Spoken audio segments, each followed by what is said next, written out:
Je nakubwiye cyambere na mbere ari n'abantu baba babikujije mbabade igeze ntikizo kuvuga baba babikujije ngo washingwaje kumwana nje ngwaje kundogesha ngumva ni je namwe yacege ndakurogesha ngo baransubiza ngo uburozi ubujisho ngo reshagira ikibazo ngo nabagira ukuboko kuvuga ati n'abapfumu n'ibiki mugabe byo bagahurira bose kuri stage barakora umuziki nababona ati uno munsi kugira public yacu dushoye kuyemeza tuyikoremo amafaranga reka twitana abarozi n'abapfumu muri ico gihe diri yo kunda mugabo mu gihe bikiruko za ntare kandi intare ziri hafi ziri hakurya Akanyaru Tuzokwama zaje nga kubera hajya indirimbo iriye hiti hariya yoroshe kwiza mu Burundi mugabo biragoye yuko indirimbo kugira ivenga inyengetere ishike hariya ikibazo ni rugome ni amazi uwo wagerageje kugomera akanga gushika naho yicira inzira abari hafi tenda kunda gufatira nko ku Rwanda ubu mu mpera z'uno mwaka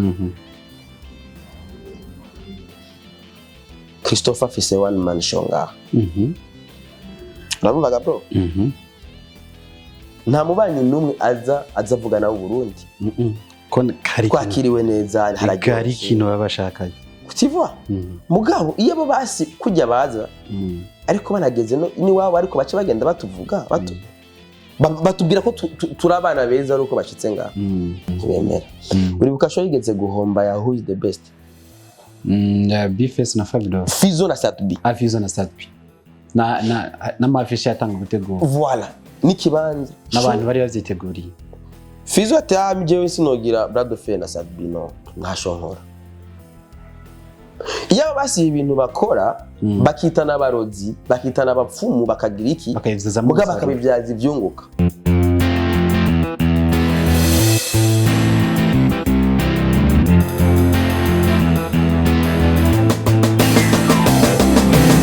Yes, bakunze open mic. My name is Patrick. Turi kumwe na Simbizi Semavumba. Kucha Bface. Master End. Ko yamuroze naramutumye mu kiganiro. Burya twari tuzi ko Master End rijya jisho impamvu yambaye amaruri iminsi yose. Rijya jisho rifise ikibazo ngo yoba yararozwe na on the mic nawe akacaja kuroga kumuroga ukuboko Bface nawe kinjijamo muri ivyo bintu na Bface yaratanze interview hano araho gusa barayifuse aravuga yuko yarozwe imyaka 4 yarishano gushika no munsi ni ibintu yaca dusanga ko namwe aje Masenda avuga ati jewe narambiswe inkoni ishushe biranka yuko iyo nkono ndayishira hasi nari abantu bambika abantu mu maklipe video ntaba mpuzu bakimpa naragiye no muri show iheruka kuba kuri World Beach ababiteguye baravuga ninde yahaye uruhusha rwo gutora kw'ijya micro oyaha yego baravuga mu kiganiro ni kuvuga yuko hariho n'abantu abakiriya ntakironka muri Master Music bavuga ati na micro ikoze ko cyangwa ukamukura ku kuboko cyangwa ukamukura ko n'impuzu kambara basi uragenda ubu rero je nta kintu ninjiza muri Master Music narazimye abantu duhuye hariho abagenzi fise bantwengera mu gakakantu bavuga ati uzuririnda n'ifanta urabo kunge nuzura yimira na ningoga have agushama ikintu Master aravuga ati ico gihe byo rimaze kubwira byaranka ko mvuga ni ibintu biza mu buzima bwawe bikakurengera iyo ntambara gute bro ibi bintu biba muri ino industry si vyubu vyamyo uko bigenda kose bibi kugira Masterland arinde nawe navuga urazi byari ko biraba kuri dramati ivyo Bface yaratanguje gukora kuri drama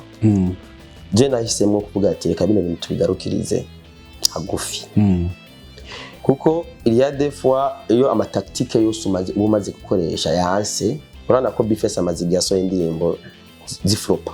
zanga sindirimbo na Double J byaranse yarafiki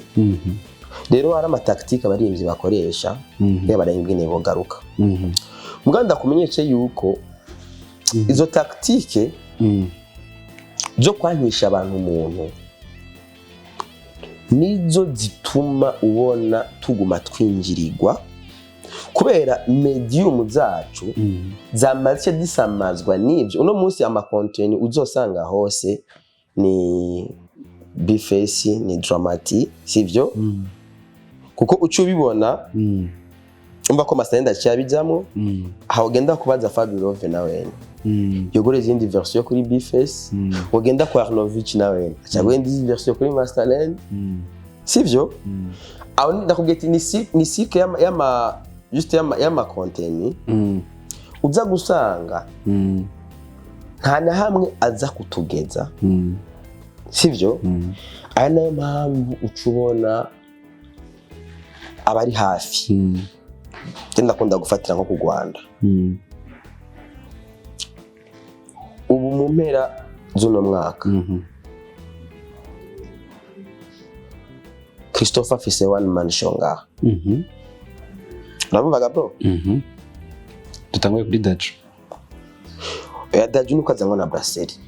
cyangwa ndakubwira ubu bazanwe n'umurundi mugenzi wacu hako bofata drama na bifesi ko bidakunda ko bakora show kora byo ubu ndazi nakeza yovuga ati twebwe tugomba kwinvestise muri drama na bifesi twakoresha show ntibemera uri bukasho yigeze guhomba ya who is the best ya bifesi na Fabulove Fizo na Satbi Fizo na Satbi na mafishi yatanga gutegura voilà nikibanza n'abantu bari baziteguriye Fizo atamje sinogira Brad of na Satbi no nkashonkora iyo basi ibintu bakora bakitana abarozi bakitana abapfumu bakagira iki mugaba bakabivyaza ivyunguka par contre mamu ndakubwiye ico cha one man show nakagaye ngana Christine agiraze uravyo umwe ni 30 undi 30 ako nakagaye kandi turadushamwe badramati uravyo umva baca baba imperekeza uravuga bro bo bahinduka imperekeza ora ubutaka bwa rubwi wawe mwamaze gukora trends mwamaze gukora content cyayi warabibonye hajya muri SOS hari nzoya bya bindi bya namba y'ingabiye ya do sivyo iyo aba ibi bintu bagira izi nyankano atiyego yarandoze hagize ibi burazi ko na Samova mix hajya yishwe n'isumo ngo yaramaze meza abiri hajya yishwe n'isumo mako cyumva yuko sometimes ibintu tuza tuvugana yo bibaye ibyo biri serious tufata basi ibyo bintu nitubigire muri serious muri iyo nzira basi ibe serious mu nzira zo kurondera ubwari zo gukora ivyunguka nituze tubona no munsi turiko turubaka tere yubakwa ni kuno munsi uje ngaho kambaza ivy'umuziki kambaza ati ivyimfu zaba ni entertainment turiko turagira bigira ivyo bitwigisha nitse turiko ni nk'ubusizi turiko turarima ahantu hasiye ko tuhatera ibitego amaje twimbure gacu ubona ndakoze ibi ayo ma opportunité en fait ni tere iri ngaho hagaciye haza umuntu w'umubanyi uravyumva kandi kibabaje yari twari kumwe tugiye kwakira kwa mu Tanzania ngo Dr. Kumbuka nta munyamahanga sinabita abanyamahanga n'ababanyi nta mubanyi numwe aza vugana n'u Burundi kwakiriwe neza haragari ikintu babashakaye utivwa mugabo iyo bo basi kujya baza ariko banageze no ni wabo ariko bace bagenda batuvuga batubwira ko turabana beza ariko bashitse ngaha mebagiye inyuma ni basubira kuvuga ivyi urabarondera kanababura ari byo vyivyo kera umurimvyi wo mu Rwanda aje ngaha ndibuga muri 2017 Fizo yigeze kuzana Sharina Nina yagira physiology baza bihetse ku murimvyi w'umurundi muguno munsi umuririmbyi wo hanze aravyibuka igihe Bruce Melody aza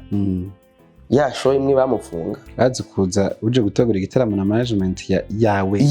ata murundi numwe muri kumwe rero no musiro ikintu kibabaje n'amatike yagakorerwa mu Rwanda baje mu gihugu atari cabo ivyo ntidushobora kubizibira parce que igihugu cyacu kiremera abantu bose ibyo nta ngorane mugabo rero hageze yuko abarinzi bacu nabone birimbura bamenye quel genre de bif bakora bamenye est-ce que ibintu ko byamaze kugira uko na dufate ngo nawe babiri serie dufate ndavye nk'igihe bifesi ngene yasohoye ijya ndirimbo ijya draft yari serious avuga ati no petengeza kumuhari yari categorique drama cyangwa buje guhindura muzika yindura byose indirimbo izi sounding ukundi hajya bimaze guhara byasabwa yuko haca mu intermediaire aje hagati ya drama na bifesi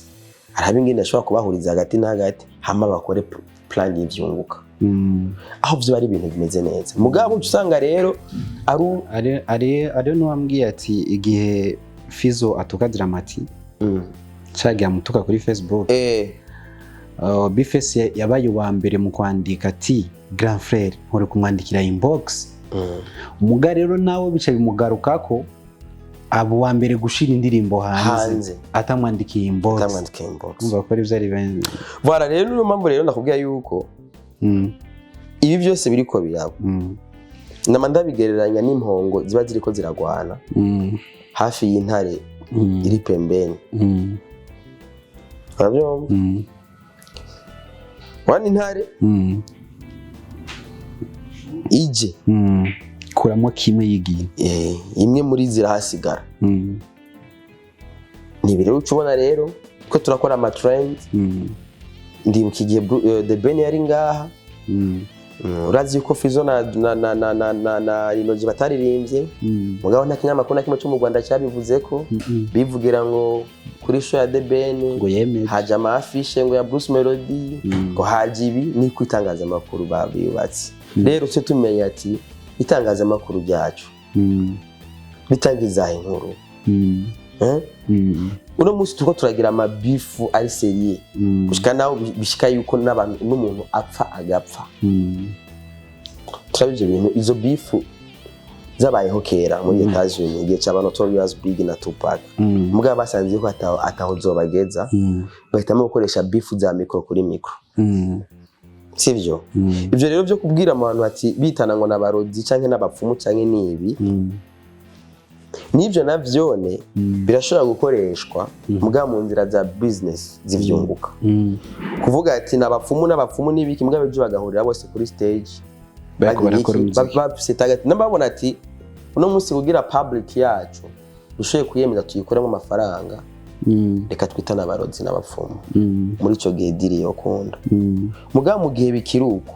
za ntare kandi intare ziri hafi ziri hakurya Akanyaru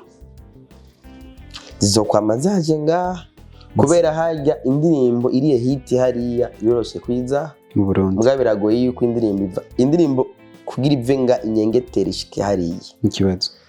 ni rwarugome ni amazi uwagerageje kugomera akanga gushika naho yicira inzira ahubwo rero indirimbo zimenyekana ngaha hariya zitazwe nyinshi